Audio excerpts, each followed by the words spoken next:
Welcome back to Razmafsar TV. Hi, Beat. How are you doing? We are having Beat back on our channel.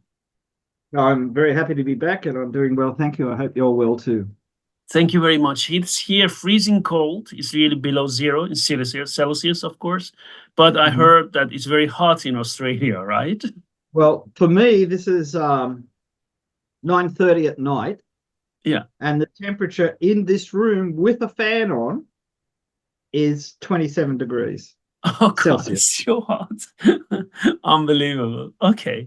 And tomorrow's going to be 40, they say. 40. Wow, Yeah. that's really hot. Yeah. Okay, we are going to talk about a very important subject, and this subject is about Timurid armor. Now, why Timurid armor? The reason is I see many people from different, they are in anime projects, or they are like in SCA, or they are in different projects and reenactment, especially reenactors. They Yeah. have these armor made. They call it Timurid, but as we both of us know, it shows a lack of scholarly work, a lack of understanding of what Timurid armor is, because as unlike you and I who have access to real things, I mean artifacts, working for museums or private collections and so on, and also because we do also and write academic papers which are peer reviewed. Many people Mm. who are on the internet, let's just put, it's a word of caution, it's not a word of criticism. They think it is just doing research. If you use the search function and look here and there, compare, okay, now I have enough information. Let me just work It, out and it, have a it's team going to read on. get it's going to get even more random with AI searches because AI looks for what everybody else looks for, not what you're really Exactly. looking for. So yeah, Exactly. yeah, For it is that very. reason, because I have seen lots of interest coming up for Timurid armor or armor sets, let us then discuss based on historical evidence what Timurid armor in Iran proper or surrounding areas looked like. So I just give the floor to you, Beat. Timurid armor. What do you understand? Before we go and share, we also prepared a PowerPoint presentation for our viewers. But before go there, let us just talk freely about what is then Timurid armor, Beat? Well, I think what we've got to look at is from the period of Timur himself, um, in the mid 1300s to 1400 whatever when he died. Um, that was a period which several different states existed in Iran. In the extreme west, you had the Jalayirid state centered around Baghdad, which was kind of like a successor state to the Ilkhanids. The Jalirids were technically a Mongol tribe, though they'd been in Iran for 100 years. You had the Black Sheep Turkmen in Syria and southeastern Anatolia. Um, you had various small states throughout Iran. There was little states around Shiraz and Isfahan and places like that. But then Iran wasn't as tightly bounded as it is now. So Khorasan, the eastern part of Iran, stretched into Afghanistan and Turkmenistan and places like that. Timur himself um, came from the far east part of that. He worked initially for various Chagatai lords. Now the Chagatai were the state, the Chagatai Ordus was the one of the successor states of the Mongol Empire. There were technically four based on the four legitimate sons of Chinggis Khan. So Batu was the grandson through Jochi, and he founded what the Russians and the Europeans call the Golden Horde, which they in the Mongols called the Ulus of Batu. Um, that was basically the steppes east of Russia and a lot of Russia and parts of Ukraine and things like that. The Ilkhanids took Iran. To the east of them, the Ilkhanids weren't one of the main uluses, but they were founded by a grandson of Genghis Khan, Hulagu. um, who was the brother of Kublai Khan, who founded the Yuan dynasty in China. Um, then to the east of them, in Central Asia, in the Fergana Valley, in around the rivers in that area, was the Chagatai Khanate, which were from Chinggis's second son, Chagatai. And this was basically a Central Asian Turkic empire in the sense that it pretty much most people were speaking a Turkish dialect. Most of the peasants either spoke a Turkish dialect or a Persian dialect, or both, because it was a multilingual area. Um, the Chu River Valley was, I think, to the east, less settled because a lot of the cities there were destroyed and weren't rebuilt. Whereas around in Fergana Valley and that, you had Samarkand and Bukhara, both of which grew back up. The Chagatais themselves were Chagatai. The man was very conservative, and they uh, didn't modify their armor or their weapons very much from the original Mongol styles.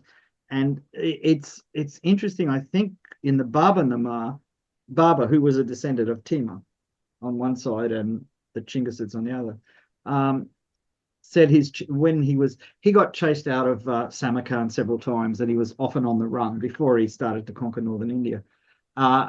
He was staying with his Chagatai uncles, and they gave him some armor, which he said is in the old style. You don't see that. And so there's a fair chance that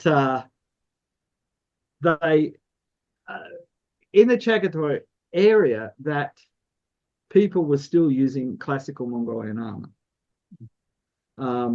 The Pete, for clarification for our viewers, we have already many videos in Khanid, armor, and so just explain. Okay, now we go one step back. What is a classical Mongol armor? Just explain very fast before we move Okay, on. it came in several types. The most obvious one is a lamellar armor, which is the kind of armor of the steppe empires going back more than 1,000 years. There's lamellar armors from 200 BC, so it's an old style, but it's very efficient, effective. It's easy to produce. If you're, I mean, it doesn't require big fixed settlements to produce it. If you can get somebody to make the scales for you, you can assemble it yourself during winter in your tent, basically. And so that gave it a lot of variability. When the Mongols had access to Persian armorers, they started making modifications. And one of the modifications was not always to use scales laced together, but to actually make bands of metal that they laced together. Now, the same evolution took place in Japan, 100 or 200 years later. So this is a kind of natural development from lamellar armor. It's more to do with the state's capability of manufacturing things as opposed to the individual tribesman's ability to put something together for himself. Though most lamellar armors were probably manufactured at some level by a state authority. Then, because the Ilkhanates were in Iran, which was a major mail production area in both in the east of Iran and the west. Yeah. Big time armoring centers. Marco Polo comments on it when he's going through Iran about all the towns and cities that specialized in making weapons or armor or whatever. Now, if you've got a lot of mail available, you can take advantage of some of the features of mail, like wearing a mail shirt under a jorshan, like a chest and an abdominal armor. You can wear mail skirts to the armor because it's really flexible and it's relatively easy to clean. But if you're a tribesman, repairing a mail armor is quite difficult. You've got to find somebody who can do it, and you've got to, have enough goats or sheep to give them to pay for it, or you have to hold them at sword point, whatever. So that there was always a kind of differentiation between the metropolitan armies, those close to the Khan, and the tribal armies. I mean, this even goes back as far as the Seljuks. You can see the same kind of thing. So I'm there. I was talking about metal lamellar, but they also made lamellar out of hardened leather, which was totally accessible to tribesmen because they could get both the skins, and they knew the processes of treating leather various different ways. So from that point of view, you could say, right, well, again, this is a more tribal oriented thing. But hardened leather was used in lots of armaments like shields, like the shield on the wall behind me. Yeah. So it's a well-known thing in Iran and into Central Asia. So what happened was when Timur started creating his state, he recruited a lot of tribesmen. He himself was from an aristocratic family. How powerful they were, it's hard to tell because he made sure he had his history rewritten to make him look better. This is not unusual among rulers. But you get that situation where you have tribal people from the Chagatai Khanate. You have people from he concentrated around Sabzi in up around there. He also expanded into what was Khorasan. He expanded into the eastern half of Khorasan. He moved into parts of Afghanistan, all this kind of stuff. So as he expanded, he brought more troops in from different areas. But the core of the army was always these tribesmen, and the tribesmen wore very traditional armor because that's what they had. I mean, when you joined this kind of armor, this kind of army in those days, you didn't go in and they said, here's a uniform, here's a set of boots, here's a hat, here's a helmet, here's a gun. You went in and you said, I've got all these things. I want to go in the cavalry, or I want to go exactly. You brought your own stuff. If you got really good, they'd give you stuff. You would get, and there were arsenals so that they could provide arms and armor, but you usually turned up with your own equipment. And that meant it was the stuff you were used to using. The army wouldn't have been as uniform as modern, well, it definitely wouldn't have been as uniform as modern armies because everybody bought their own stuff. And I mean, I'm making light of it, saying, they do this. They bought their own saddles, they bought their own horses. When a state formed in these areas, and a sultan or a emir, in the case of Timor, created a state organization, they often purchased young boys, trained them up as soldiers, and then equipped them, khulam, or mamluk, if you want to in the Egyptian context. Yes. And these people are the people that got the more or less uniform equipment because that was state sponsored. It wasn't actually the state, it was the ruler, it was the rich generals and emirs who provided their own corps. But the average soldier brought his own things along, stuff that maybe he inherited something from his grandfather. It's a very random process. So when you see paintings and everybody's wearing the same armor and they all have the same shields and the same lances and everything, that is because the painter is remembering the royal bodyguard or the regiments that were associated with particular generals or whatever. Yes. But the vast tribal mass would have similar equipment to each other because they came from the same culture. A lot of people learned how to make their own composite bows. I mean, there's a famous American historian who wrote an article on the Battle of Ain Jalut between the Mongols and the Mamluks, and he was of the opinion that anybody who made their own composite bow, it wouldn't be as good as the ones made by the professional bow makers in the cities. Probably it wouldn't, but you can't be sure. And of course, the difference between a bow that can shoot 350 meters and one that can shoot 370 meters, that 20 meters may not make any difference at all in a battle situation. Yes. Okay. So it's always, there are layers of subtlety that you've got to take into account when you talk about arms and armor. The armor that is best attested to, the laminated and lamellar armor, and by lamellar I'm talking about individual scales laced together and then laced in rows, and laminated I'm talking about strips of leather or steel or even iron that are fitted together with either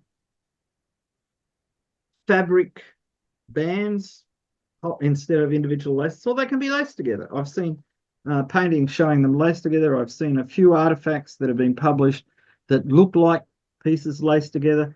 There's some evidence that some of them may have had internal laces. Remember, the ancient Roman lorica segmentata was a laminated armor. It was strips of metal that had straps inside riveted, so the rivets were hidden by the overlap of the.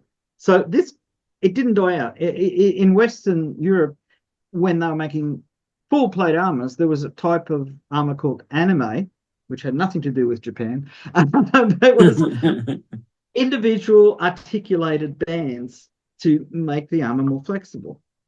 So it's like ideas in armor kept being reinvented because they solved a particular problem. They weren't exactly the same, but they're sometimes very close. What I see happening is, as the Timurids, when Timur died, which I think was, wait a minute, I'll check on this because one doesn't want to embarrass the Emir.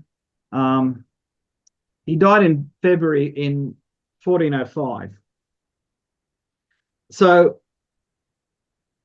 I think by the time of his death, there was an increasing number of West Iranian troops in his armies. And I think this is the time where you start to see plate and mail replacing lamellar and things like that. In the background, there's something also quite important, which is a lot of the paintings, late and mid-period, even to Julyrid paintings from the mid-1300s, show people wearing what looks like brigandine. So plates riveted inside a cloth outer part.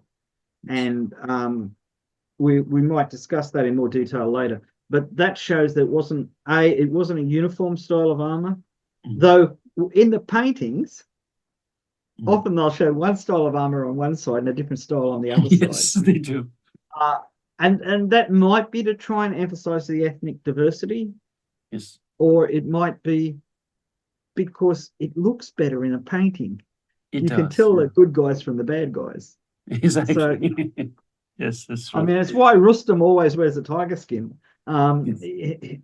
Yes. It's mentioned in the Shahnameh. So every time you want to do a painting of Rustam, he has a tiger skin coat, and sometimes a leopard skin covered helmet, or with the head of the leopard on the helmet. Yes. Never a tiger, as far as I can remember, but it's definitely leopards were very popular for headgear. So yes, always got to be aware of the literary tropes that are coming out in the paintings. The things that are real are the armors that have survived. And the big problem with those is we only have the metal bits, the mail and the plates, or the scales. It's very rare that we have an armor that's got its original coverings on it. Yes. So that makes a big difference when you're trying to work out what is in a painting, which is what most people are trying to do. And I think that's where, you can run into serious problems. Yes. So let me just share this, which was in different miniatures, so we can go and discuss them. Okay. The first one. So there is a miniature. Is it by Behzad, I think, if I'm not mistaken? They say it's by Behzad, but the date that the book was produced, he would have only been in his early 20s. Okay. So it's interesting whether it's him as a brilliant young artist, or maybe the paintings were painted a bit later than the rest of the book was put together. Hard to say. This particular painting is the right side of a double page painting of the siege of Smyrna in Izmir, it's called today, in Western Anatolia, which was at the time of this attack controlled by the Hospitaller Knights, the Knights of St. John. Mhm. So it was a Crusader fortress on the west coast of Turkey, as we know it today. This gave Timur the opportunity to claim the title of Ghazi, a fighter for the faith. Later on, when he invaded Georgia, he killed a lot of people to prove that he really was fighting for the Mhm. faith. But Yeah. Mhm. tends to suggest that maybe he was more interested in his own Mhm. empire building. It's a really good painting in the detail. Yes. So the swords are painted very carefully, the quivers and the bow cases and the arrows are painted well. The bows are shown very well too. But if you look Yes. really carefully, the part that you've enlarged there, the shields are totally recognizable from surviving examples, mainly in European and Turkish collections. Yes. Um, but those shields and the way they're being used, because the man on the left is holding his shield up to protect him from arrows while he's Yes. holding his bow in the other hand. So he's holding his shield in his right hand, his bow in his left hand. Whereas the man And on the this right, one, do you see this marker? This one? yeah, yeah. Yeah. Okay. Mhm. So this is a shield being used to defend a horseman Yes. as the main thing he's doing, whereas the person in the next one on the right, who is from a bit further down, I think. This one? Uh, This one? yeah, so he's actively shooting while using his shield to protect him. So what he's done is he's put his arm up to his elbow through the central straps of the shield, and he's Yeah. put his wrist through the outer strap, which you'd normally be holding, and he's holding his bow just past the edge of the shield. So when he's released his arrow, he can just bring the shield back over him and Yes. protect his Like this upper. guy. This guy's doing it as down there. Look. Yeah. This See, guy's. this is really this type of shooting is described in old books. It's a well-known thing. It's very rarely illustrated. So Yes. this is why, I mean, these paintings come from about 1464. So this is about 60 years after Timur's death. If you look Pete, at, take a look at parallel. Look at what you pointed out. This guy, yeah, if you can see my marker. Look at mhm, this. A parallel of him is here. Look at here. yeah, And now a and parallel of this guy who is shooting with the shield yeah, is this guy. It's yep. interesting, isn't it? This shows you how these paintings were put together. They had a number of stock figures which were outlines drawn on. They got very thin parchment, so you could almost see through it. They would use it to trace from another painting. Yeah. Then they'd take it off and they'd get a pin and they'd prick all the way along the outlines. And Yes. then when they wanted to put a figure in, this is cut and paste. This is just what people do with computers, except they did it with gazelle skin.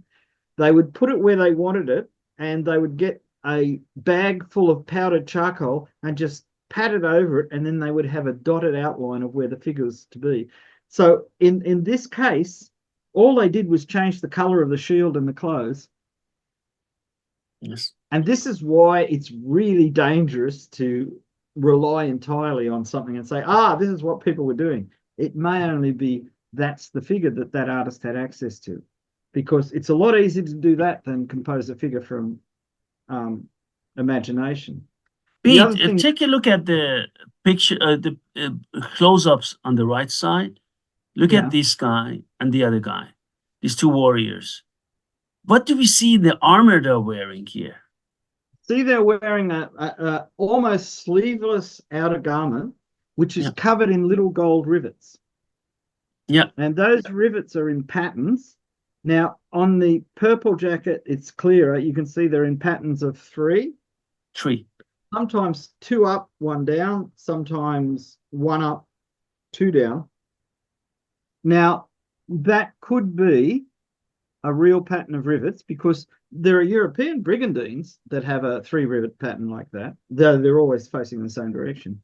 But it's important to know that one of the marks that Timur used to identify his possessions were 3 dots in that arrangement. I cannot remember the name. I think in Turkish it's something like Çentemani or something like that. But it may be an accurate representation of rivets holding little plates under a coat.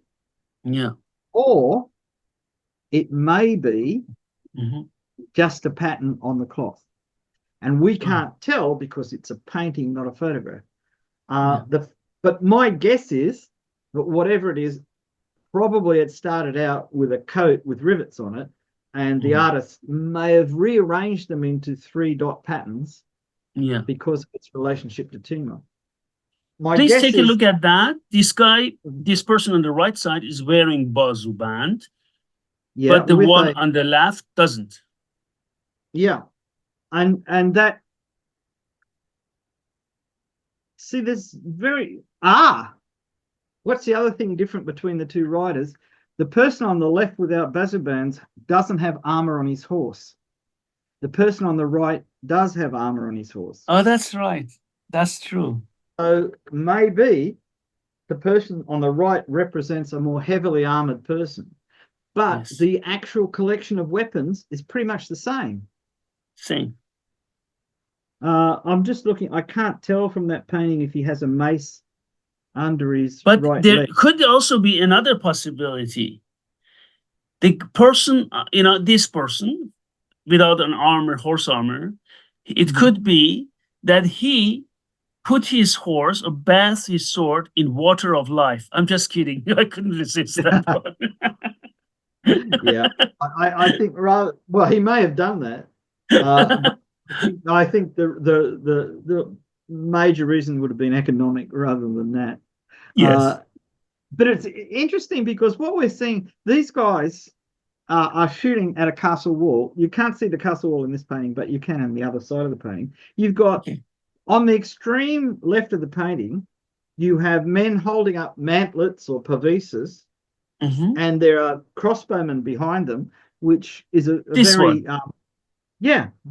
and that's there's archers there. I think there's a crossbowman further up. I'm trying to remember, but you see, there's a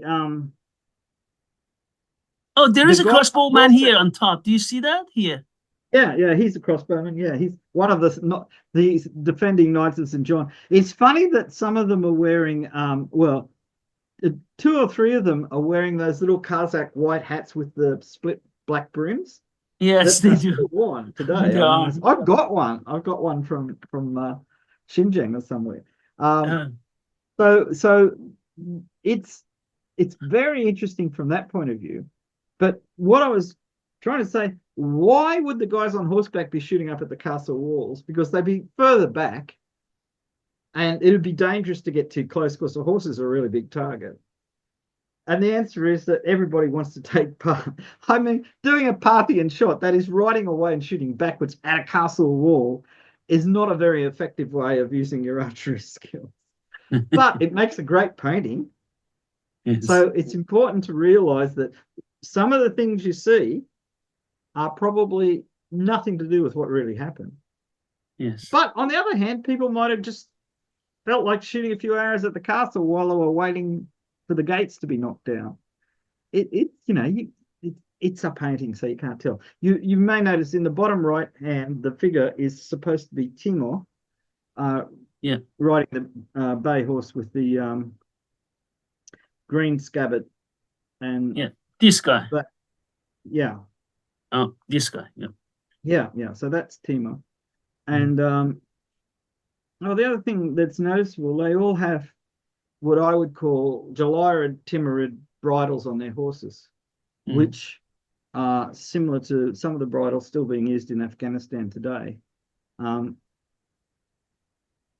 some of them have leg protection, Zanu band, Saq bands. Yes, look at this. Yeah, this was something I saw in one of the fora online talking about they saw an evolution of armor from when the leg protection increased, the coat-like armors got shorter, And I think there's a bit of confusion there. Leg protection developed, but you'll notice that the guys with leg protection have normal length coats. Like the man on the left with the orangey armor coat has plate and mail leg protection. You can see the Yeah, he knee does. cover and Here, everything like that. Yeah, here, but here. yeah, but his skirt, the skirt of his coat is as long as everybody else's. True. He's not And one thing wearing which is like very interesting, he doesn't have bazoo band, but he has leg protection. And yeah, I this guy know. has bazoo band, but he only has boots. Yep. It's interesting. This may be an accurate representation of a non-uniform approach. You wore what armor you could afford or what you captured in battle. Um, Or it could be they didn't have enough money. Which part of my body is more valuable to me to be protected? yeah. Well, the thing is, the Bassett Band are good in close infighting, Yes. but if you're just mainly a horse archer, Bassett Band just get in the way. Yeah, The shield is useful in both. both. So it's worthwhile having a shield. Basaban may have been more expensive because they're large plates of steel. Mm. Um, and when all the early paintings of the Mongols in Iran from the 1313 or whatever it is, the Edinburgh manuscript of the Jamia Tabari, uh, they rarely show they never show any kind of armor at all. The what strikes me as that's rather peculiar. Mm. But it may have been that they had some kind of armor inside their sleeves, or it may have been that their method of fighting, they rarely exposed their arms. You don't see a lot of shields. You do see shields in the paintings from the Ilkhanate period, but you don't see a lot. This painting, say 1464, shields like this is what the Turks call a Kalkan shield. So it's a spiral of cane woven around a wooden core with a steel face on the core, and usually it has. You can see the man on the left. You can see the cushions where the hand grips are. Yeah, Um, here. the man on Yeah. the right, you can see the layout of the rivets and everything too. These aren't 100% uniform either I mean, the number of rivets and the rings are usually uniform, but the way they make the handles can vary. Some handles are designed to be in two pieces and gripped. Others, the two pieces wind around each other and make a single handle in the middle. Yes. Sometimes that's quite big, so you can slip your arm through it. Other times it's quite tight and the cushion behind it pushes up, so you've got more control when you're using it to deflect weapons. So again, there's not a uniformity, but there's a lot of things here that you can see in museums. And I think that's really important because the relationship between paintings and real objects, you've got to establish some relationship before you can use the paintings as evidence that something was done in a certain way. So from that point of view, I think this painting is really interesting. The painting of the crossing of the Oxus River, which I think we've got to look at too later, or the battle on the Oxus River, as I think it's called. Yeah. Has in part of the painting is a man sitting on his horse with all his weapons, and he's got full articulated arms in the Ming Dynasty fashion, which goes to show how ideas were moving backwards and forwards between the East and the West, because Iran was, the West as far as the Mongol Empire was. The thing that's interesting to me about that is that I have a book about Mongolian artifacts that has a pair of bazuband in it, something that you don't see in Mongolia very often. But the thing that's really weird about them is that they are hinged up the center, not with little bits on the side, and they open out in like three pieces, and they look exactly the same as bazuband from Timurid paintings, of which we don't have any examples, I think, because nearly all the surviving bazuband are Safavid or later. Yes. And so it's very important to realize there was a lot of cross-cultural influence. And another thing that's really interesting, the earliest plate and mail shirt that I've seen, like I've actually been as close as I am to my computer from, is in the National Museum of Korea, and it's dated in the 1350s, and it's little rectangular plates held together by strips of mail, horizontally and vertically. It doesn't look like a Middle Eastern plate and mail armor, but it's clearly the same idea. And it's probably a good indication of when they started to appear, because they probably appeared wherever the Mongols were, not because the Mongols were inventing them, but because the Mongols took a lot of Persian and Central Asian craftsmen back to Mongolia. So if that idea was starting to happen in Iran and in the Fergana Valley and whatever, it could have been transported east. When I And this was might, in Mongolia, and then I was in the Chinggis Khan complex, I think it was the museum there, and then they had mail armor there. It looked completely Persian, completely Persian. It was it, very old mail armor. It was excavated there, but it looked yeah, so Persian, completely Persian, I, the whole style. yeah, I think well, there were quite a large number of Persian artisans taken to Mongolia. Plus,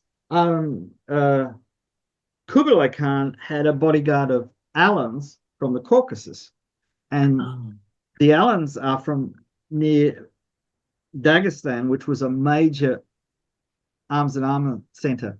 true, it Well, was. it was for centuries. I mean, it didn't Yes. stop after the Mongols.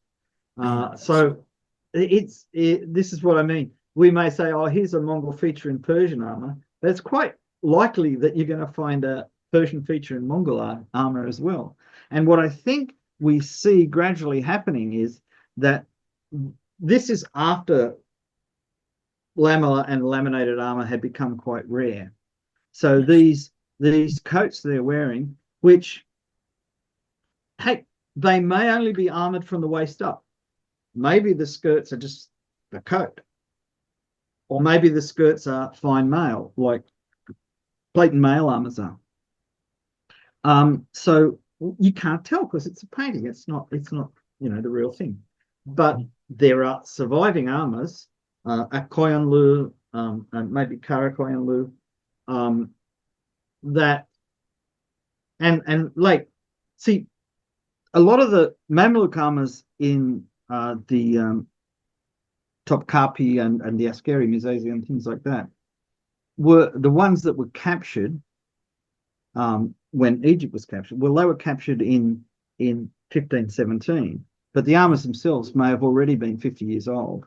yeah, So they're probably dating to the roughly the same date as these paintings, yes, and they're fully plate and mail, yes, and that suggests to me that armor is probably working in Iran and Iraq, because remember, Iraq and Iran weren't separate back then. I mean, there was obviously linguistic differences in that, but they were changing hands among various dynasties. The armorers in these places were working out ways of taking advantage of some of the strengths of, say, lamellar armor and some of the strengths of mail armor and combining them by setting the plates in the mail. Now, it's really interesting. If you see movie costume versions of this, they rivet the plates onto the mail shirt because it's really quite labor intensive to put them all together. And I almost had a plate and mail armor hanging on the wall because my friends lent it to me so we can do a discussion of plate and mail. yeah, And it's, I would this is a personal opinion because I don't do mail making. I'm reserving that for when I hit my 80s. And I, you know, uh, I can focus that closely on things. But it appears to me that by making strips of metal with holes in them and then joining them together with 3 rows of rings is much less labor intensive than doing the whole shirt. And I think it's functionally better.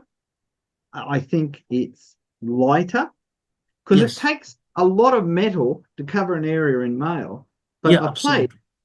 may be a millimeter thick or Bede, 1.5. to just confirm what you say here for our viewers, I have a complete mail armor, which is made handmade by Sergey, and I have one with integrated plate. There is no comparison between weight. The one with integrated plates is much lighter, Yeah. completely And lighter. it's still as flexible, isn't it? Because It is completely they put the flexible. yeah. See, this is I mean the Bektish style with lots of little horizontal plates, but no big Yes, ones, which became popular in Russia as well. Um, yes, Another, yeah, these are just really good ideas, and it's clearly the big towns and cities where they had all the craftsmen yeah, could become very valuable to these governments, and I use the term lightly, um, because they could supply this type of equipment. yeah. Um, the nomads, when nomads started to, I mean, it's very important to understand Timor wasn't a nomad per se. He was part of a nomad aristocracy, but they'd settled down 100 years earlier. Exactly. And the nomad part of them was their military. Their troops might have been true nomads, but the most of the elite wasn't. They were like And like what is this fascination about nomadic lifestyle? It's so funny for me because, there was a person, okay, not an academic, right? But he was saying, listen to this.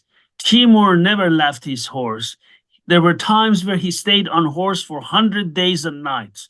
And I said, excuse me, what do you even mean with that? this is a No good way to further talk. comment, right?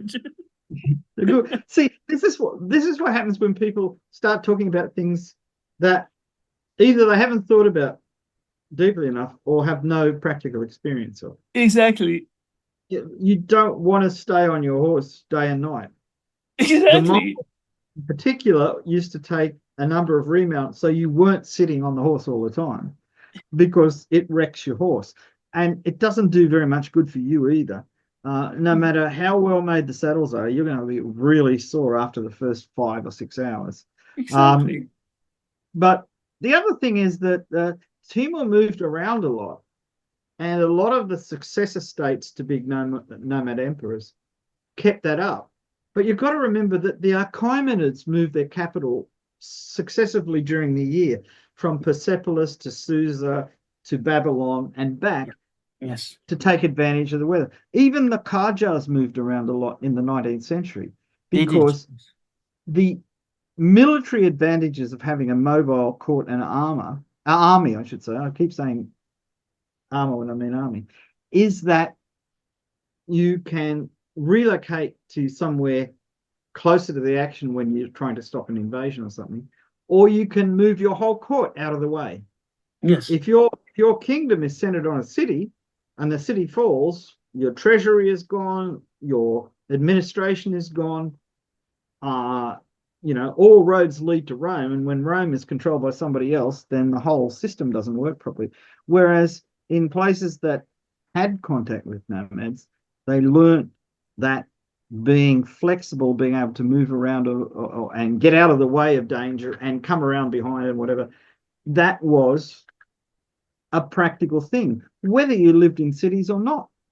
Yeah. And I mean, somebody like Baba, when he invaded India, he had spent his early life not so much nomadic, but on the run because there were so many people trying to kill him. Yes. Um, and a lot of these kind of elite troops in these groups formed the personal retainers to some person of note. It's important to give this some kind of perspective. Timur could not take the title of Khan because these so-called disorganized nomads were extremely hierarchical, and unless you were a descendant of Genghis Khan, Yes. you couldn't become Khan. Timur Yes. had a puppet, Chagatai Khan, who was the Khan in name. He didn't do anything except just stay there and nod and say, very good, Amir Tirunal. But the nomad society was fairly rigid, whereas the state society that descended from it had a lot more flexibility. So people from all different areas could rise up high. Ali Shir Navoy in the later Timurid courts, he was a Yes. person who wasn't actually related to any of the clans, but by dint of being very good at everything he did, he rose very high in the esteem of the Timurid emirs. And I mean, it's that kind of flexibility that kept them going. But it also meant that anyone could, once you got to the point where you said, oh, all we need to do to have legitimacy is to have a fake Khan, Yeah. then anybody could control that Khan. Mm. When Baghdad fell to Halagal, some members of the Abbasid family fled west to Egypt and were promptly made caliphs by the Mamluks. But they had no power at all. Yeah. They were caliph in name only. And so therefore, this whole concept of decoupling the right to rule from descent from the ruling family had taken place. And Timur was never more than the emir. I think he called himself sultan sometimes, Yeah. but he's generally referred to as Amir Timur. Amir Timur. Exactly. If you look It's at the next one, Pete, what do you see there? okay. Are we on the? This is the same one on my screen. Oh, or do Yes. you mean the Yes. guys the pics? Because we've Yes. got in the background behind the archer in blue, Yeah. who's wearing Bazaband, and Yeah, he's wearing buzz. Oh, I see that. It looks like, yeah, what is it? Is it pickaxe? No, it's this they're one. miners. They're miners digging tunnels under the walls. Ah, it's a miner. You're right. You can It's a see it right at miner. the top of the painting.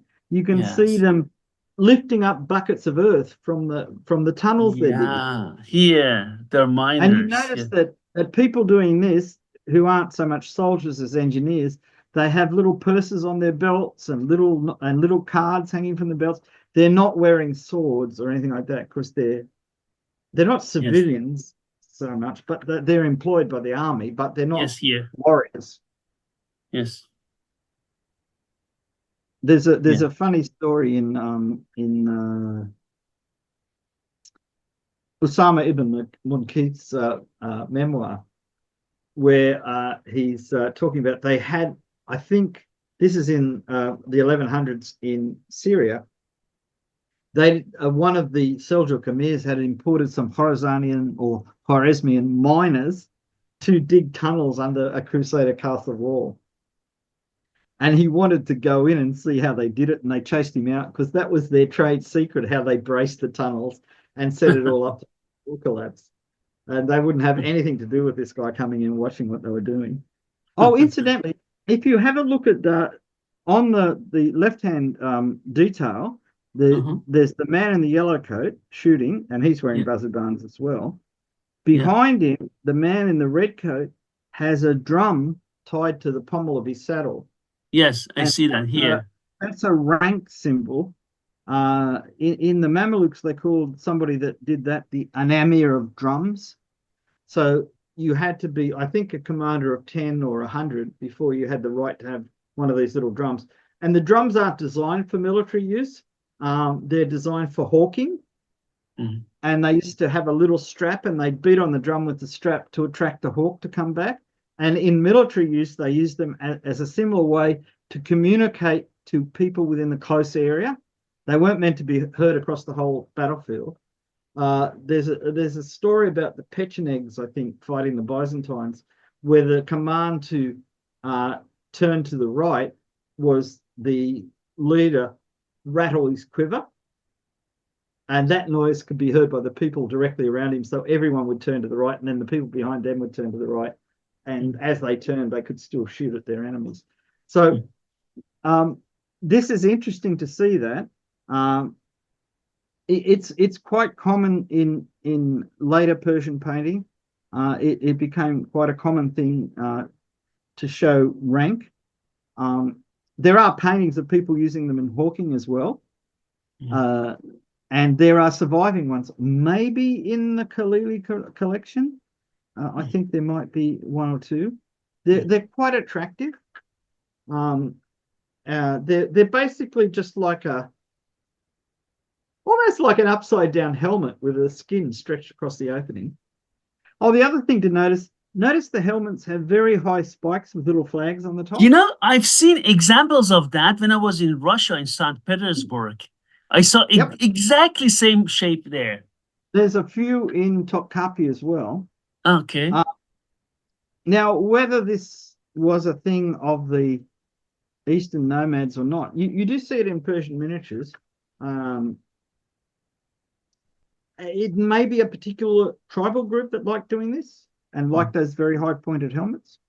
They have disadvantages. If someone swings at your head and you duck, they can still hit the top of the helmet and knock your head to the side. So, I mean, the ones I've seen in photographs from museums are pretty solid. Of course, and there's the famous thing from a British comedy where I think it was one of the Blackadder ones where a knight returned from the Crusades and specialized in assassination. He had one of those helmets and he put his head down and rammed people with, which very unlikely as a method of killing people. But this is what gets me about this group of miniatures is how much detail they have. Lots of detail. I mean, even the expressions on the faces. The very white-faced young man in the orange coat, this is a khulam. This is a classic 18 to 25-year-old young male warrior who's been trained from teenagehood to be a swordsman and a bowman and whatever. The man in blue has got a beard. He's older. He's more experienced. And maybe that's the reason he's got Bazuban, because he's been around longer and he could afford to buy some. Yeah. It's interesting. You see if you've got a European medieval painting, the king is always wearing the best armor and everything, and he's gold and whatever. But Timur's not wearing any armor at all, except for his armored jacket. Yes. He's not wearing Bazuban. He doesn't have armored legs. No leg protection. Yeah, because his bodyguards are going to protect him. Yeah. So a very interesting painting. Very interesting. Let's move on to the next one. Yeah. This is what we talked about briefly. Very beautiful. This is the attack on the city, Smyrna. So that other painting was the right-hand side of this painting. So the 2 pages of the book. You can imagine how expensive it would be to have I think there's 16 miniatures in this book, and each one of them is a masterpiece. So it must have been very expensive to have this book made. You can see the drawbridge. It looks pretty crude, but it's got 3 big pulleys in the wall to lower it down. Yes. So it would have had two-way street kind of thing on it. Yes. You can see the mantlets that people are holding up. It's interesting that the man holding the mantlet up has taken his arm out of his kaftan, top kaftan, which just to give him more freedom to move and maybe stay a bit cooler, because he's got to carry around this heavy wooden thing. Whereas the guys that are fighting, well, maybe he doesn't need his armor as much as they do. You notice that the kneeling archer are in the left detail. The pattern of rivet heads is very regular. It's not as all over the place like the other ones. So they're nearly all 2 at the bottom, 1 at the top, but they only go down to his waist. so that the bottom of that coat was all the same color, so it's the same coat, doesn't have those rivets. And if it, my guess is that the bottom of the coat is mail inside that fabric, Yes. and the top may be plates like a normal brigandine. It may be double mail that's held together with rivets going through the cloth to stop the mail moving around inside the cloth Yeah. and wearing it out. It always struck me as because the Europeans love brigandine too, Yes, because they it do. was lighter than plate armor, but it was very effective. Yes. That may be the brigandine developed. I mean, there was brigandine in China going back to the Tang dynasty. They called it a coat of nails because Yeah. the rivets were the only visible part of the armor. But if you look, I mean, he's wearing high heel boots, which is a common. They more and more heeled boots start to appear after the 1360s, and even Italian ambassadors to the court of Uzun Hassan, the white sheep Mhm. sultan, um, commented on people wearing heels, both in Iran and in Georgia, Mhm. because Georgia was strongly influenced by Iranian fashions, and vice Yes. versa. So heeled boots. The I'm trying to see. I don't think anyone involved in running up the ramp, attacking the castle, is wearing any leg armor. Mm-mm. I don't Which, see. yeah, I'm pretty sure that's what's happening. And the reason I think is because it would slow you down too much. Yeah. I mean, you'd want to protect your torso. Strong boots, probably as much as you really need. You notice in the Timurid period, the bow cases have two suspension points, not one, as they did in the Mm. later periods and most of the earlier periods as well. Um, and some people have them facing forward and other people have them facing backwards. And when you've got two suspensions like that, whichever way you set them up, they stay that way until you take them off the belt Mm. and reverse them. So that in itself is interesting. Um, Yes.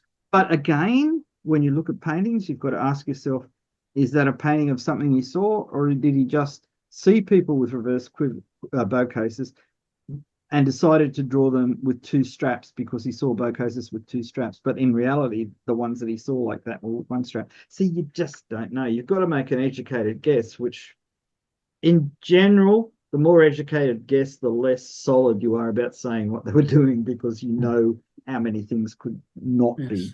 shown. Let's look at the next one, please, Pete. Oh, this is the one that really interests me. On the full size painting, at the Mhm. top of the painting in the center, the man on horseback on the armored horse with the gold and blue armor. If you Here. look, yeah, he is wearing a segmented uh, uh, um, arm defenses, which I It some. looks like Parthian Sasanian ones. Well, this is interesting because if you look at Ming Dynasty paintings, it's exactly the same as those too. Now, whether they're related, I don't know, but I do know that I'm just looking up the Chinese name for them, that they were very popular in Ming Dynasty China. And bear in mind, Timur came to power at the same time as the Ming Dynasty became the main. Well, they kicked the Mongols out of China. To put it, um, I'm hoping I've got this in a Word document and I can read it out to you. I think I even put the tones in it. But yeah, these are very clearly depicted in Ming paintings. And the fact that they're similar to the earlier Parthian ones, I think the gap in time is too big. I mean, we're talking 1,000 years without them in between. I think this is a classic case of finding the solution to a problem which everybody agrees. They're called, in Chinese, they're called bifu. Um, and they're documented in encyclopedias. Plus, there's a lot of high quality paintings showing them, and they show them with lamellar armor, with brigandine armor, with that mountain pattern armor with the three spike pieces and everything like that. So it was very common. The fact that Timur was getting ready to invade Ming China when he died makes me wonder whether or not the artist actually saw Ming Chinese armor. There's another thing that's really interesting about this figure. He's wearing a sword. Mhm. He's wearing an animal-headed dagger on the same side as his sword, Yeah, suspended like a sword. Well, it might be in his belt. And underneath his leg, he's got a mace. yeah. This is This a one, classic thing. this Um, one. yeah. This is the round-headed So, mace. This one. This is yep. the dagger, which has also quillons like Yep. Shamshir does. His Shamshir, exactly. Yeah. So this is, and I mean, other people in the same painting are wearing battered bands or no forearm protection. Yeah. So he stands out as having some pretty weird equipment, but he's Mhm. wearing a standard helmet with a Yeah. aventail of mail. Yeah. Um, you can, I mean, from the color of the helmet and the arm guards, Mhm. they're made of the same material, and it was probably originally painted silver, and that's the corrosion of the metallic silver powder in the paint changing color. This is probably true of the other helmets too.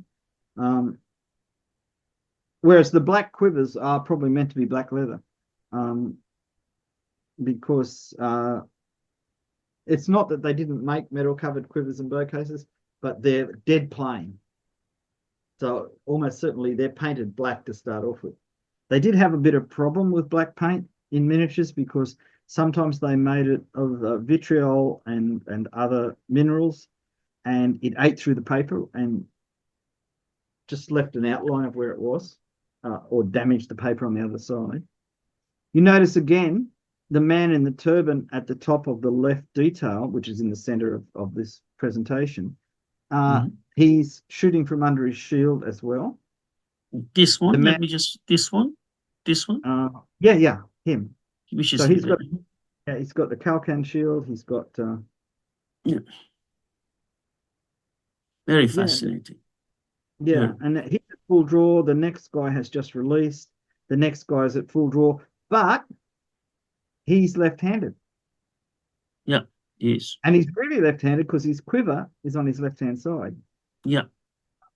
That This may is true. represent somebody who was left-handed, or it Yeah. may be just one of those images flipped over Yeah. to be shooting in the right direction, and the original person came from another painting and he was facing the other way, and they This one. just traced him out and turned the tracing around. Yes. Um, Here's somebody, the Humayuni coat, the man with Bazaband, he's pulling his bow out of his bow case. Yeah. Um, This one. yeah, Mhm. that's, well, This one. obviously preliminary. It's interesting that the Persian bow cases are often shown covering the bow just past the handle. So the whole handle of the bow is inside the bow case, which would Yeah. protect it from, dust and things like that, Yeah. which is probably quite important. Um, Yeah. the older gentleman on the other side is, Mm. he's mounting his horse, of course. Yes. I was thinking, what's he doing? A kung fu kick? No, he's mounting his horse. Exactly. The most important thing for a horseman is to be able to mount in battle from any position. Fall off your Yeah. horse, or you've got to get off your horse for another reason. Yes, Um, right. but yeah, it's again, this is in the background. You can see gers like Mongolian tents, which were common in Iran by this stage as well. But it Yes. appears that on the left-hand side of the painting, Yeah. uh, they are they have mantlets and they're shooting behind shields, which suggests either they're attacking a fixed position Yes. or This one. they're reusing some of the elements of another painting. They've got people blowing trumpets. They've got Yes. people swimming their horses across, so They've taken their clothes off and they're swimming next to the horse. Um, I think some people are in a boat and there are horses swimming along next to the boat, so they would have been leading them because you wouldn't put the horses in the boat. Boats were probably quite small well, the Oxus is was a big river until the extensive cotton growing developments started by Comrade Stalin completely used up all the water. This horse is swimming. Look, Bede. Yep. Yeah, and if you And look, is this a horse which is he's drowning? just he's just getting out of the water. And look below the boat, there's two horses' heads swimming in the water as well. Yeah. Oh yeah, here. So they're crossing the river. The men are staying in boats, but some horses are being led across, some are being led by people in the boats. And in one case, there's the guy swimming with his horse. Yeah, here. I've read of people holding onto the horse's tail and letting the horse pull them across the river. He But is seems to this be, a horse as well? Look. yeah, definitely. So But the it's head is down. yeah, but he's putting his forelegs onto the bank of the river to pull himself out. Ah, no, I see that. Excuse me. This is Yeah, the head. That's right. yeah. This is the yeah. No, this is okay. I see that. That's the horse. Yes, yes. I see that. Yeah. So that's why people are mounting on the other side because they've swum their horses across. And like the armored horses, they probably brought the horses across without anything on them and then dried them down and put the armor and the saddles and everything on them. Yeah. And carried the armor and the saddles in. I think they're meant to be rafts Yeah. because the yeah, if you look at the left detail, the man in the orange coat, he is actually standing on a raft that's being pulled up against the edge of the river. Yeah. So a rare example of an amphibious assault. And bear in mind, Amphibious the assault. Yeah. Oxus is a long way away. I mean, the The Oxus flowed, first, the first yeah, Marines. yeah, but in the middle of Asia, a long way from the sea. The nearest thing is the Aral Sea, which is to the northwest. But see, this has got a lot of detail. And Yeah. you can see some people are wearing bazuban. That wraparound coat, the orange coat, that's almost certainly not armored. It No. might be padded, but if you're going to make an armored coat, you don't make it wrap around because there's too much overlap and too much to Yeah. carry. I He mean, is you wrapped could, around. Yeah. Yeah. yeah, Yeah. which is a typical Mongol style. Mm. But bazuban in close-up fencing would be really useful. I Yes. mean, it's interesting that there used to be a tourist thing in Iran in the early 20th century where you would sell a bazuband, a sipper, and a khulahub, a helmet, an arm guard, and a shield. And they say, oh, well, they only wore the arm guards on their right arm. But you can see from the paintings, they wear them on both arms. On both arms, definitely. Yeah. But the And it reason, is interesting. All armor sets I had analyzed in Iran, they had a complete bazoo band, complete both yeah, sides. But yeah, in Europe, like in Paris, you see only one a set, but only with right bazoo band. But I yeah, have never ever seen. I have seen and analyzed it. I had in my hands many armor sets in Iranian museums. I have not up to date seen a set without two bazoo band in it. Always yeah. two bazoo. Only in They, Europe I they, saw them. yeah, they made them for tourists. They Exactly. might have been made in the late 19th century, early 20th century. They may be a beautiful craftsmanship, but they Yes. weren't made for war. And the thing is, you can see in the other painting, it's more obvious that they would change hands with their shield. Yeah. So having one bazuband wouldn't be necessarily that useful. And the other thing is the left bazuband is on the arm that's holding the reins, which you need to protect because you mightn't be able to move it out of the way. Because if you move it out of the way, your horse might suddenly turn that way. So there's really kind of, it's very practical to have two. It's not very practical to have one. It's an interesting point too that in early paintings, up until the late Safavid dynasty, bazubands often have pointed ends at the elbow, whereas most of the surviving ones are quite round there because the pointed ones would jab into you. In India, they still made pointed ones into the 18th century, I think. But Yes. it may be just the angle that makes them look pointed, but Yes. I think they are. But it's Yeah. really amazing that the man with the armored sleeves, they even show the inside where the Yeah. armor, because the armor doesn't cover the inside of the armor and covers Yes. the outside. I think, Fascinating. Really yeah, fascinating. yeah. One of Okay. the internet forums started talking about the similarity to the manica the Roman gladiators wore. Mm. But it again, it's like the Parthians. It's the same solution to the same problem, not a descendant. So this is the Bison Gore Yes. manuscript. Bison. Yes. So this is again relatively late. This is an important manuscript for several reasons. The paintings in this were copied from an earlier manuscript, but by possibly better artists, so that they're quite improved. And some of the paintings from the early manuscript have been lost, but they've been preserved here. So this has double advantages. But they didn't just copy them. If you look at the man in the golden armor on the right-hand side detail, Mm-hmm. have a look at his quiver and the leopard skin, the Mm-hmm. leopard tail, I should say. Now that's a Mm-hmm. snow leopard tail. But see how it's draped around, it's not wrapped around the arrows in the quiver. It's draped around the front of the quiver to look Yes. pretty. So this is the change that you see. The other thing you notice, his band don't have a little wrist guard. They go almost all the way up to the elbow. Yes. And this is the type that there's a surviving pair in Mongolia of. Mm-hmm. It's a definite real thing. The You have this thing where the army on the left is wearing golden lamella, and the army on the right is wearing blue brigandine with golden rivets. Exactly. And they even have one in your left detail. They even Mm-hmm. have squares embroidered on the armor coat, which is where the rank symbols would have been in China. Yes.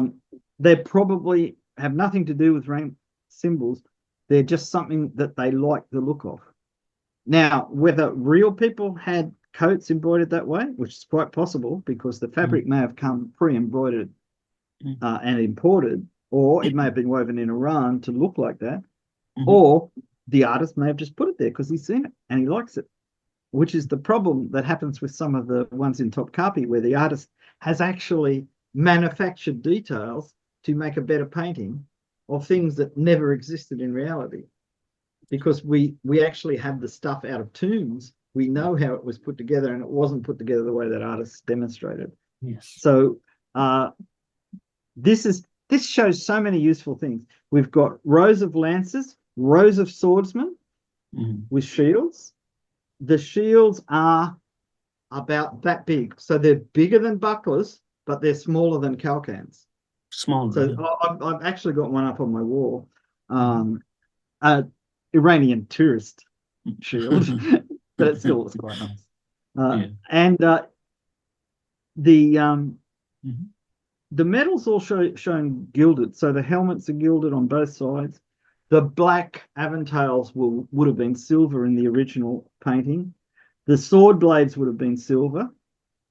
You notice in the middle one, they're fighting with shields and long-handled maces. Mm-hmm. And the maces have big heads. Using one of those, you would know better than I, is they're fairly hard to control because they've got a lot of mass. Mass, love mass, yeah. And once you get started, it's very hard to change direction. But they're using their shields to defend. Like, they're not just holding the shield out like that. They're using it. Yeah. They'd reverse grip the shield to catch and swat. Yes. Like a boxer parrying a punch. Yes. Please take a look at that, please. Bede, look at, he has seems he has a combination of both armor styles. Look at this one. Yeah, and this you see in Timurid painting. Yeah. You also notice underneath his chin is a disc. It's part of a charaina. Remember the little char? Ah, right here. I Yeah, see here. yeah. So Yeah. I made a leather joshan like that only goes up here, and you would wear it over a brigandine. And the charaina pieces are supposed to be one over the heart, one over the back, and two on the sides, which sit a bit lower. And because the Joshan part is possibly strapped or buttoned to the underlying garment, they can be half hidden. You can only see half of them. Much more visible in Gelirid painting. And Yes. this, again, may be influenced by Gelirid painting, but notice they more tendency to have proto heels on their boots, Yes. which is contemporary with when the painting was done. Yes. Um, you see the plate covering the back of the hand of the man holding his shield. Yeah. So this shield either has just two straps held together at the middle, or two straps forming one strap, and he can actually rotate the shield around his hand to Yeah. defend from any position. And of course, if you can do that with your shield, when someone Yeah. hits it with a mace, you don't just go boom, but the shield will rotate and deflect the mace off. So Absolutely. there's method in the design of these things. Oh, the other thing to notice, the man in the golden armor, look at his wrist position on the sword. So when he strikes with the sword, it's down and back. Yeah. Um, and of course, he succeeded in cutting his enemy in half at the waist, which, Yes. Okay, let me show. This is the wrist, and here the big one. Yeah. yeah. So this is a slightly curved shamshir, which is typical from the early Ilkhanid period until the early Safavid period. A lot of battle shamshirs were only slightly curved and quite heavy blades because they were meant to hit people wearing armor. Yeah. Whereas the beautifully curved shamshir, which starts off what maybe the 1400s or thereabouts, is for cutting people who are not well armored. If you were wearing, say, in the 18th century, wearing a charina and someone tried to slash you across the body with a fully curved shamshir, um, it would probably throw sparks, but it wouldn't cut through the charina. Um, Even though shamshirs have quite thick backs and the blades are not Very thick. wide, Very thick. they're quite solid. I mean, Solid. you wouldn't break your blade, but you'd certainly put a lot of it'd be very exciting. Um, but these heavier, slightly curved shamshirs could deliver a really powerful blow. So that, um, well, yeah, maybe you'd cut somebody in half. I don't think it's very often, but it would certainly do a lot of damage, even if you Yes. hit somebody in armor. It would Yes. not penetrate it, Yes. but it would maybe break a bone or two underneath. Yes. We just go to the last pictures of this. In Khalili Oh, book, there are late Timurid armors, also Shirazi style, as they call it, from Shiraz. And then they mhm. have also integrated plate and mail armor. And here they Yeah, have on Khalili's website one which was, they say, was made in Caucasus for Persian, Iranian, or market, or Ottoman market, something like that, or if I remember it correctly. yeah. But this style, which was also used in late Timurid armor. The reason I'm Yeah, saying it well, is because many people always in these reenactments think Timurid armor was one lamellar armor, very cheaply made, they make, and made of leather. No, this is not like that. There was different no. variety and things like that. Yeah, It's quite possible that some of the armors in the paintings are really these, and that the whole of the mail is covered by cloth, and that the exactly. rivets are actually to hold the mail from moving around. And Yes, they expose the plates because the plates are engraved, so they're meant to be seen. yes, Um, but the thing about these is, this is, I mean, some of the Akoyanlu ones are finer mail. Um, and the back plates, as this style develops, the back plates get smaller and are put in 3 or 5 rows. and they are much more flexible and have a lot more protective power against strikes on the back.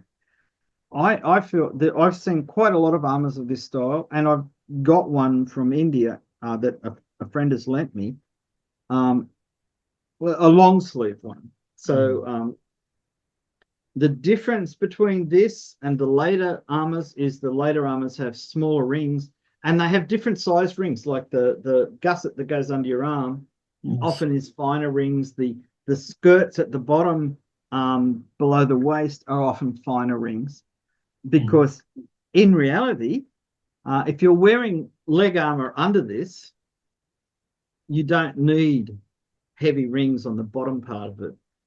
But you don't want to give up having rings there at all, because you're not always going to be wearing those leg armors. That I'm guessing they were relatively uncomfortable to wear. I'm thinking in the way you sit a horse in Turkey or Persia, or in the Tartar areas as well. You're not going to, I mean, like a knight in his armor has got his legs straight out, and he's pushing on the saddle like that. But in Iran and Turkey and Central Asia, you're sitting with your legs bent, and you're taking your weight on the stirrups and on your thighs, so that leg armor, you only wear it when you have to. And they're often designed, they have straps that go around the back, and they have 3 buckles at the top or something like that, so you can take them off relatively easy. I'm pretty certain that you can put them on by yourself. You don't need a servant or anybody to help you into it. This type of armor is very easy to put on.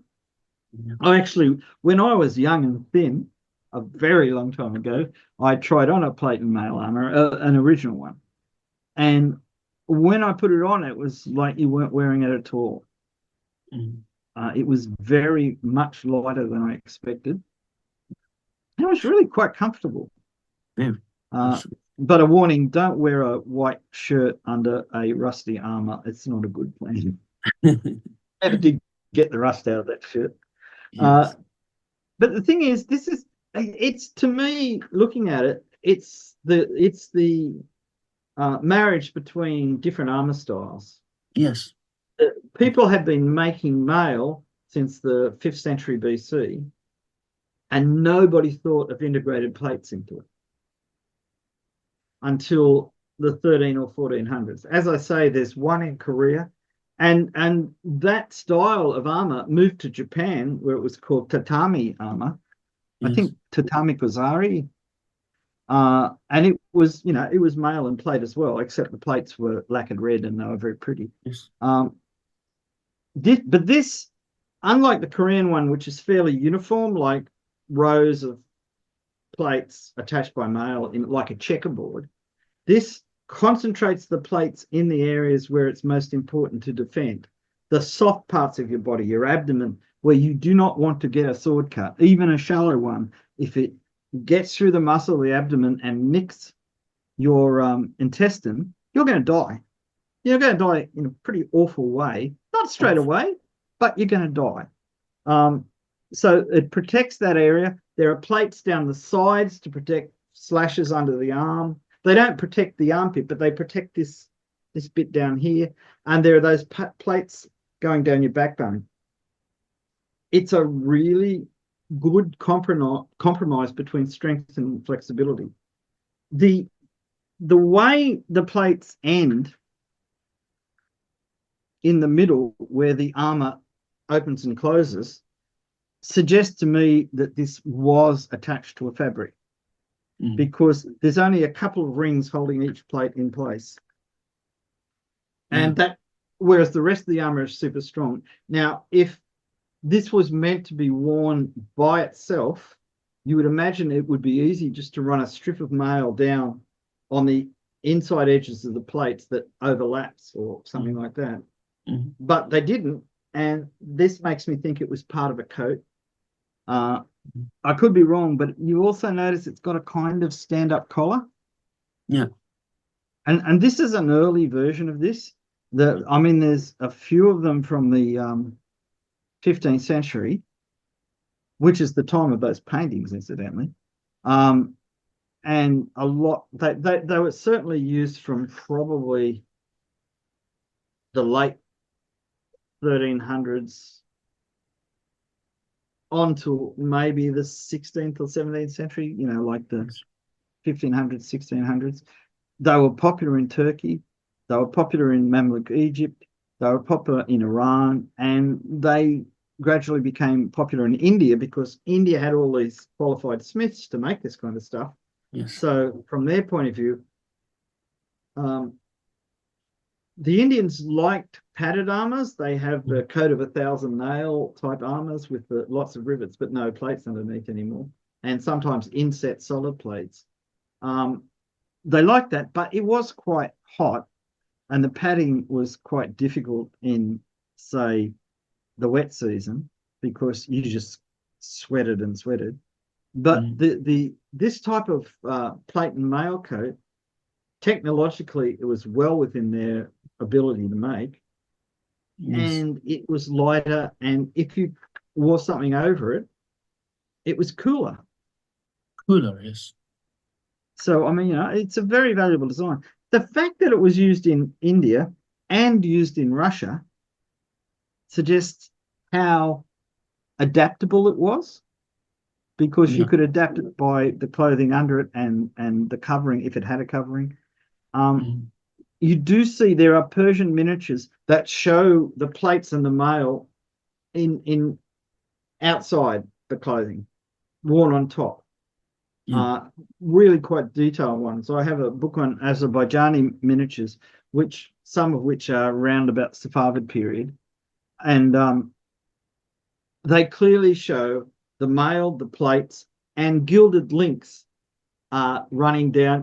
Where the seam, where the overlaps would be, and things like that, to make it look like a fabric coat, but it's Mm. all steel.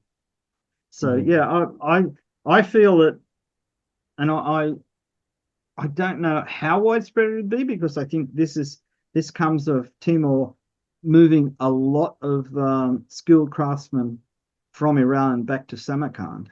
Mm. I mean, he was famous for killing Mm. everybody except the craftsmen and religious um, experts and things like that. Uh, Yes. well, it was to prove he was a righteous ruler. I Yes. mean, he it's a classic thing. When you read, serious histories about him, his big problem always was that he had never worked out how to rule all of these groups of people. So every time he moved his army somewhere, the people he just conquered would revolt because he couldn't establish a stable administrative system. Now, Yes. his sons and his grandsons were all brilliant people, Yes. but they were not good at governing. They, No. I mean, some of them were scientists, some of them were poets, some of them were patrons of the arts, and a great great grandson or whatever, Babur, was ended up conquering parts of North India, and his family managed to conquer a large part of India. Um, so there was military talent in the family, but there was no administrative talent, uh, which meant when they people try to compare him to Chinggis Khan, but Chinggis Khan's empire actually was ruled, even if it's split up into four parts and whatever. They individually, the governments more or less functioned at the level that you could expect for the time, whereas um, Timur never seemed to be able to achieve that. He conquered places. How many times did he conquer Isfahan? I mean, he Yes. had going back and reconquering places. And he did these terrible things of cutting everybody's heads off and making towers of skulls and Terrible. everything. It still didn't work. Terrible.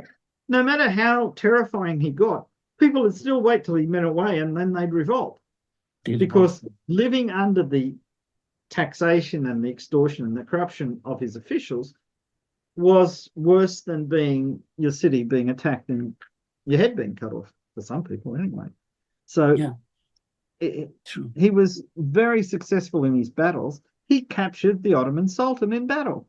Yes. And the Ottoman Sultan he captured was Bayezid Yildirim, who was a really successful general. Yeah, he was. But but Timur tricked him by stratagems in battle and put him in the wrong place at the wrong time and captured him and held him prisoner. I mean, that doesn't happen very often. Nobody, aside from Timur, ever captured an Ottoman sultan in battle. I mean, I think the Serbs managed to assassinate someone, but only after they'd lost the battle. I think Murad, one of the Murads, got stabbed in the aftermath of the battle. Yes. So the Timurids were really successful. The Mamelukes were terrified of them. We've got eyewitness accounts from the great North African historian Ibn Khaldun, just describing the chaos of Timur's army approaching Damascus. I think he visited Timur. He was a little bit off-put. The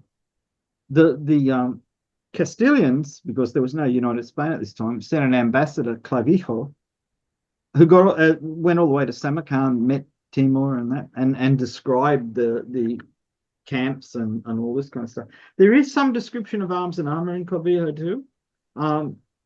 He was an actual professional soldier at the sense of being a actively fighting aristocrat. He wasn't a mercenary or anything like that, but he knew his warfare.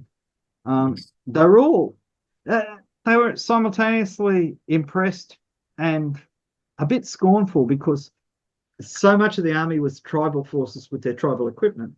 Yes. And what they couldn't understand was how you could use these people. And that was, part of Timur's genius was to do that. Yes.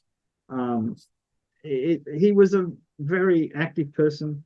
He was very friendly to the people he was friends with and very nasty to the people he didn't like. Yes. I mean, and he had people who were friends who, in the end, just couldn't bear it. The leader of the Golden Horde, who he defeated, who actually he aided to get into power and then fought a couple of wars with. I mean, he marched into Russia. Yeah, he did. Deep into Russia. He almost reached Moscow.